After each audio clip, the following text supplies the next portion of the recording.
How to delete account bio history on Instagram. Let's get started. Launch your Instagram app. Make sure you have already logged into your account. You will land to the home page. Now head towards the profile page. After you land to your profile page, at the top right corner you can find 3 bars. Click on it. Head towards the option of your activity. Over here you're gonna find different sections. Scroll down. Under how you use Instagram, you can find the option of account history. Open it. Over here you're gonna find different sections. Click on this drop down of update type. Select the option of bio. Click on apply.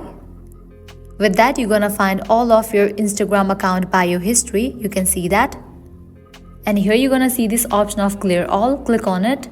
And with that your account history will be cleared. So this is how you can easily delete account bio history on Instagram.